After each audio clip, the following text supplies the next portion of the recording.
Welcome to Vintage SF, a UK versus US edition. Pan books from the UK versus Ace books from the US. These are my top 10 favorite covers of the moment, 5 from Pan SF and 5 from Ace SF. The Pan SFs are primarily from the 1970s, and the Aces are some 1950s and 1960s releases. This is part of hashtag Show Us Your Covers, where people select their top 10 favorite book covers. It was started by Grammaticus Books, and I've created a playlist and a hashtag, and here you can see how many videos I already have. I'm recording this on November 5th, so I'm sure there's many more videos that I've added to this playlist. I'll put a link to the playlist in the description of this video. Oh yeah, and the rules as set out by Grammaticus. 1, these books have to be within your collection, and 2, you do not want to repeat an artist. And I believe I haven't repeated any artists here, as I did do a top 10 list at the end of October. So here we go. Let's start with the US. Here is a John Brunner book, coincidentally a UK author, The World Swappers. Before we talk about the art, it says, very enjoyable, very competent, from Frederick Pohl. I'm not sure if competent is what I would want as a compliment here, but who knows. But anyways, this cover art here is by Kelly Freas. I do love the color composition with that very bright red alien structure and the astronauts who seem to be monitoring or trying to understand it. I do want to mention that a lot of books, both in the Pan and Ace libraries, do not have covers that necessarily have anything to do with a novel. Now, I haven't read this one, but I just picked it as a great piece of art by Kelly Freas. Then let's go to Pan SF with Brian Stableford's War Games. This is actually a first edition. The artist is Ian Miller, and it is a wraparound cover. Take a look at that back cover. Here, I'll put up an image that shows you the entire cover. I just love that steampunk kind of look combined with aliens, and the kill shot there just seems to be quite spectacular.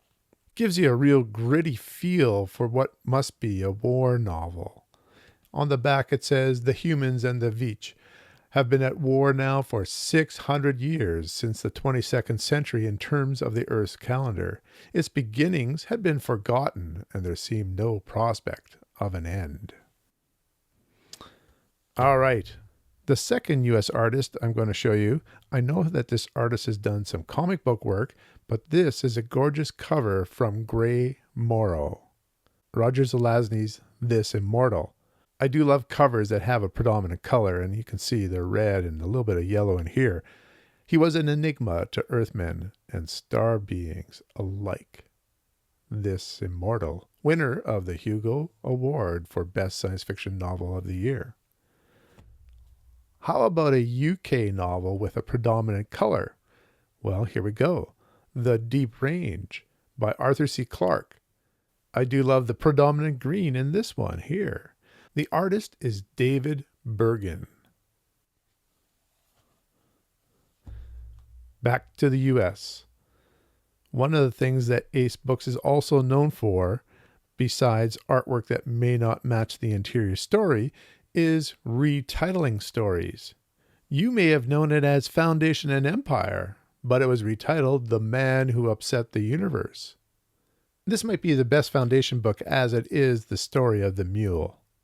If we look at that cover art though, nothing to do with the story. Very interesting though. I do like the composition here and the spaceships especially. I find it weird though that we have prisoners without spacesuits. Once again, nothing to do with Foundation and Empire. This next one goes back to that color composition that I like. The yellow, orange in this one here is really, really attractive. Charisma by Michael Coney. There's no artist credited for this, but I do like the organic feel of the roots and the branches of the trees. There's something really evocative about this cover. Back to the US. An ace double now. I'm looking primarily at one side though. I'm looking at this side here for Dr. Futurity. There is another side here for the unteleported man. But this is the cover that I really enjoy, especially the skull superimposed on the moon, staring at the astronaut. We see his rocket ship, and we see he's discovered something there in the rocks, some sort of a plaque of some sort. This cover is by Harry Borgman. He actually did both of the covers. Back to the UK. Here's a great novel that I have read, and the cover image does depict the novel. Indoctrinaire by Christopher Priest. This cover is both horrific and trippy. The different images put together, and the blast, the nuclear blast on top there. A needle to the eye.